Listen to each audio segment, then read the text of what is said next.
current and future mound builders, this is an overview of your summer training manual, one that you'll be able to access on our website. First, my name is Coach Gray. I'm your strength conditioning coach, and wanted to give you an insight of what to expect, what I expect, as well as the other coaches here, what we need to get out of our summer training. It's very important that we make an attempt to complete every day on our summer training manual. We've made it to where it should be easily attainable to do all the movements and the progressions that we have on the workout.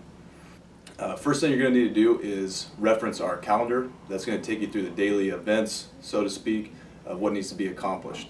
So when you obtain your manual online, reference the calendar. That will take you through what we need to accomplish each day. The flow for the summer is going to be a 4-day split. Monday, Tuesday, Thursday, Friday is what we're going to do for the returners here on campus. If you need to go Monday through Thursday, that is fine. But still, it's 4 days of training. The flow is going to be Tuesdays and Thursdays is going to be our speed work. Mondays and Fridays is going to be our lifting and conditioning work. And the flow for each day, it goes as follows. Mondays is going to be a warm-up on our warm-up schedule, followed by a lift and then a conditioning. Tuesday is going to be a warm-up, followed by speed work, followed by a lift. Thursdays is going to be the same as Tuesday, a warm-up, speed work, and a lift. And Fridays is going to be a warm-up, lift, and a condition. Okay, so we have 2 conditioning days, 2 speed days.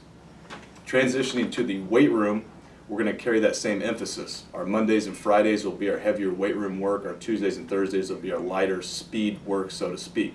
There will be slight variations for returners as well as newcomers in the movements that we do, that we perform. Please reference our YouTube page. All of the movements are hyperlinked to our YouTube page for demonstrations and things like that. There are 12 weeks of training.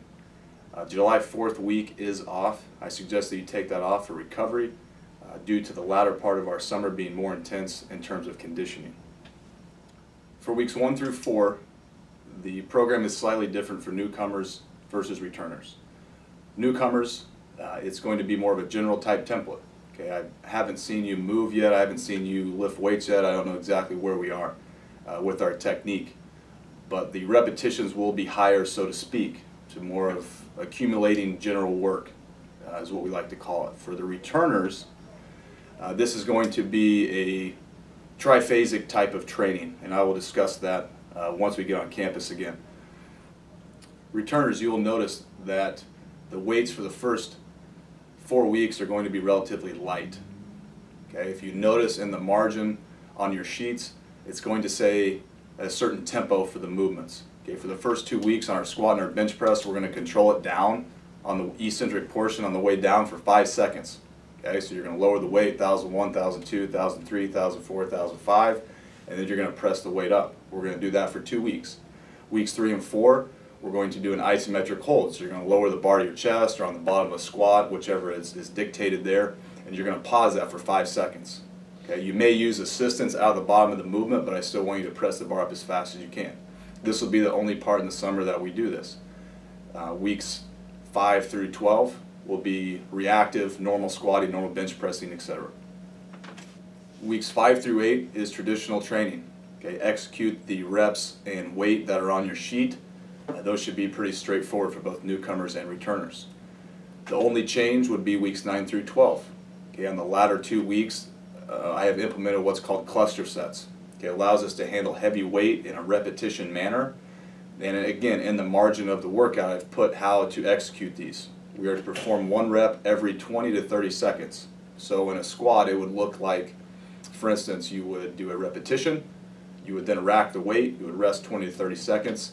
The same person would then unrack the weight again and perform that for the given reps. So if it's a 5C, that means you're going to do a cluster set of 5 repetitions.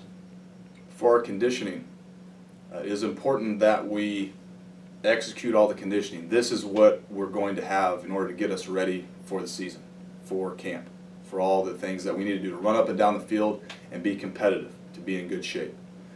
We have hyperlinked movements that I think needed to be hyperlinked to our YouTube page. Other ones are self-explanatory. For instance, the striding, 35-yard strides and 55-yard strides. Okay, follow the times that are given on your workout. You need to make those in a certain amount of time, 7, 8, 9 seconds, whatever it is, and take the appropriate rest periods as well. For the stadiums, okay, I've put that on for both returners and newcomers. Okay, if you do not have access to a stadium, feel free to contact me and we can figure out another movement that you can perform. For most of us, we can get into our local high school, wherever it is, and perform our stadium runs. That's up and down the bleachers, across, and then up and down all the steps that you have for your stadium. All other movements should be diagrammed, hyperlinked, in order for you to access those readily and keep those fresh in your mind. During the summer, at any point, if returners, newcomers, your parents have questions, feel free to contact me in the text below.